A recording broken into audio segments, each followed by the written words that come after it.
in order to maximize the talent that we have at the major league, that mostly being Mike Trout, the main event of this franchise, we have to ensure that we are able to build up our minor league system, and we're going to take a look at some of those guys' first professional baseball game as the Rocket City Trash Pandas. Chase Cheney is going to be on the mound. We won't look at him too much, but we will take just a little bit look at him.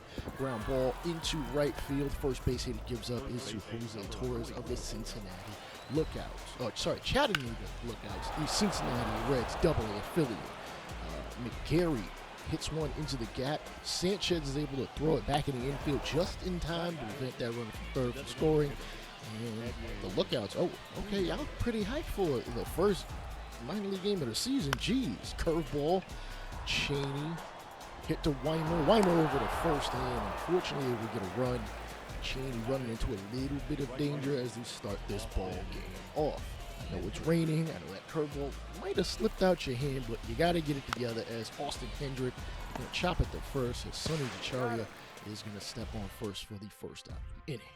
All right, our first round draft pick, Gordon Wilson, number 8 overall, will be batting number 3 today. I know that's maybe a little bit of pressure on him in his first professional baseball game, 18 years old, but I think he can handle it as he is projected to be at the major leagues this season. Doesn't really have much in the way of power. It's fine, but he is a contact hitter, a guy that is versatile on defense, and we're going to try to take advantage of that, possibly at the major league level, depending on how things play out. Again, it is very early in the year. Let's just see if he can even handle himself at the Double-A level. I know many other teams probably wouldn't have bothered to bring him up as he hits a ground ball to short over to second and back to first. And unfortunately, his first professional baseball appearance will be a ground into a double play. All right, the next guy we will look at batting right behind him, Jason Battle. He is much more of a raw product, can hit for power against righties, is decently fast. There's not really a whole lot to him. He's going to take much longer, 19 years old from the state of Missouri. He is the number 18 prospect in in baseball? No, in our system. That's a little weird because I wouldn't maybe necessarily put him at 18 because we have some pitchers that are down in the minors, and to be real with you, I'm not really sold on most of them. Like, the Angels farm system is weak. It is weak. It is hella weak.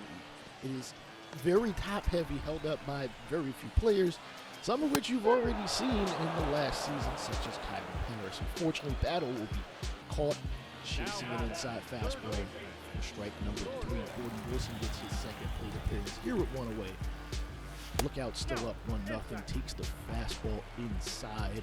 Wilson did play a little bit of football in high school. He hits this one deep, but it's going to hook just foul.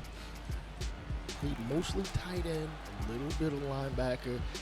Baseball was his sport, let's be honest. As he hits this one in the gap, and that's going to be his first base hit of his career. Not exactly fast enough to make it a double, and really didn't hit it hard enough to do so. Also, as we take a look at that again, slider low and outside, takes a nice hack at it. Jason Battle batting right behind him, takes a fastball, this time high and outside. Battle really was just a baseball player. He played outfield, still plays outfield to this day. Not the strongest of arms. Has tested first base a little bit. Prefers the outfield, though he's not the greatest at it. We'll see where he fits in the whole grand scheme of where we're going to position him. Right now, he's an outfielder, mostly a DH kind of guy. We'll see if his fielding ever catches up to his righty power. Ground ball to second, back to short over to first. And that is another double play for the young Bucks that we drafted. And it's going to take a bit before y'all can get y'all wins. Wilson has gotten off the schneid, so to speak. Granted, he's 2 plate appearances in. Unfortunately, he's going to get jammed on a fastball and pop it up to first for the first out here in the 7th as the Lookouts are still up, this time up to nothing. Battle, he is a bit of a battler. At the plate, chops a fastball just foul behind the backstop. Second pitch is a fastball, which I thought was a curveball, but he's going to pop it up to the catcher. And unfortunately, it's not looking so good, just like this weather is right now. Not expected to have a rain delay, as Tedioso will drive in a run for us, and it is now a 3-2 ball game. Runner in scoring position here in the bottom of the 8th inning. Ken Wilson show he's got somewhat of a clutch gene, okay? You gotta show us over. Not that kind of swing, though. Second pitch, another slider, this time inside and too low, as Eddie Demurias is on the mound. Relief pitcher for the Reds, and fastball inside, fouled off. Someone's getting a souvenir. And I don't know if he's losing a bit of grip on that. He really should have smoked that. And next pitch, fastball outside corner. And Wilson, is understandably pissed off. Got a couple of unsportsmanlike conduct penalties back in high school. As a tight end, played an offense that really was a lot of run game. So, you get in the trenches with dudes, and he just wants to throw guys around. Doesn't consider himself a tough guy, but listen, you got to do what you got to do on the gridiron. And hopefully he's able to find some emotional control as battle chopping in front of the catcher over the first. Unfortunately, unless this game goes in extras, we are not going to see his first base hit at this point in time. As you see a ground ball up the middle, and the runner is safe at first. Caleb Ketchup, second baseman, hits it right past the outstretched arm of the third baseman there. He doesn't get it. He could have if he actually dove for it. We might be in business for a walk-off victory. Sanchez smacks this one down the line at first. Right fielder, not exactly the fastest, has to catch it all the way up against the wall. The throw back in, one run will score, and a second inning. What do you know? The Rocket City Trash Pandas have gotten their first victory of the season. Good to see that our young Bucks can at least have some resiliency to hold on and do what it takes in the ninth inning to get a victory. Yadiel Sanchez, not really highly touted in our system. He's our worst rated, honestly, left fielder. But you know what? Even the guys aren't that great can come through for you at any point in time. He is the player of the game, a double and driving into the most pivotal bat that we have had all year. Another look here in Double A to see if, maybe Jason Battle finally gets it together. Again, it is one game. Alan Rangel is on the mound. Not the fastest of fastballs, just slightly below average. And give up the 93. Has a nice curveball, decent changeup, and you know what? I wouldn't be surprised if he starts to use that two-seamer just a bit more often. We did see him a little bit last year. Again, not another not so highly touted prospect. It is what it is. Guys sometimes have to work their way into that. You're not always just going to be top prospect and be great coming into minor league baseball. And sacrifice fly there by Wilson for the first run of the game. And diving attempt by Wilson, he's not going to be able to get it. It's going to roll in the left field. Sanchez will throw it back in, but the run will score, and the Lookouts are up 4-1. Jump to the top of the fifth, ground ball to third, over the second, back to first, just in time. As Wilson is able to slightly redeem himself for the earlier missed play. He gets a ball, hits it to center. Unfortunately, he hit it hard enough, but he's definitely going to need to work on his power. His power is not the best, but it's not horrible. At least not for a guy that's 18 years old. Will we see him at the majors this year? To be completely honest with you, I don't know. And the only reason I say that is because, well, Rendon is still there. He's not going to allow us to trade him, which makes sense. We are just starting the 2025 season. He can be productive, Rendon that is, and I don't want to rush Wilson up there just to sell some tickets.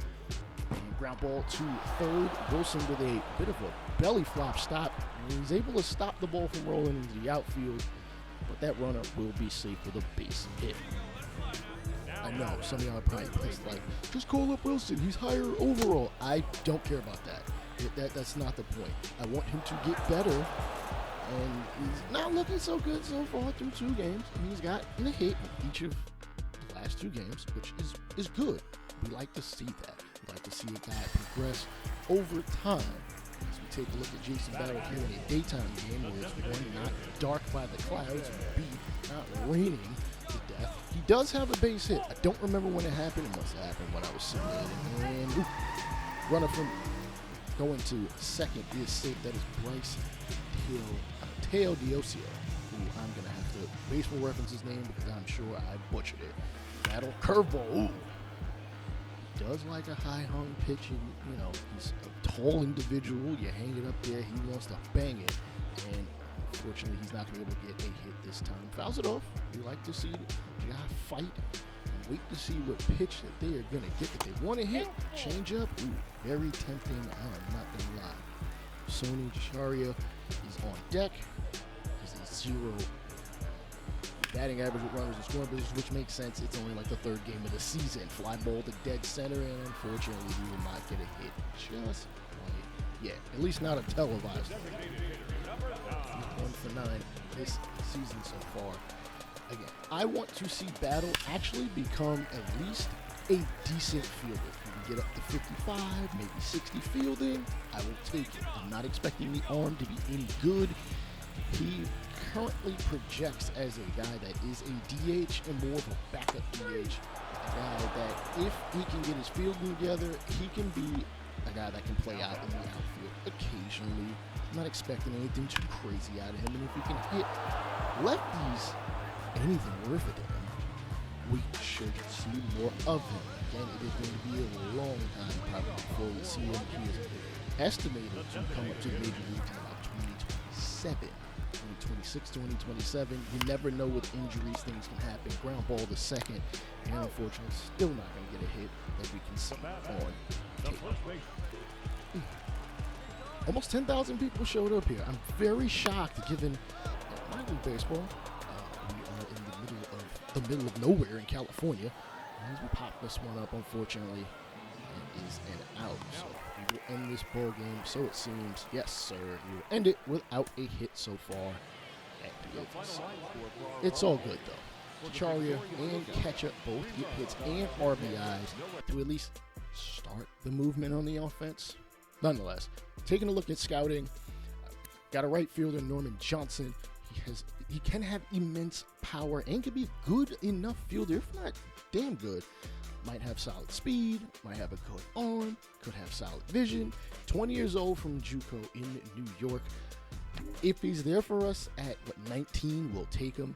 Tim Brubaker is much more likely to be there, though his present numbers, all that red on the left, really kind of scare me some. And he doesn't throw that many pitches. Two-seam, changeup, sweeping curve. Reggie Steiner, I am clearly thinking wrestling at this point. Not a bad-looking guy to pick. Depends on where he falls along the lines of his present numbers and his future numbers. Check out the Franchise Ain't Dead podcast and subscribe if you want to see more of the Angels franchise. I'll let y'all later. Peace.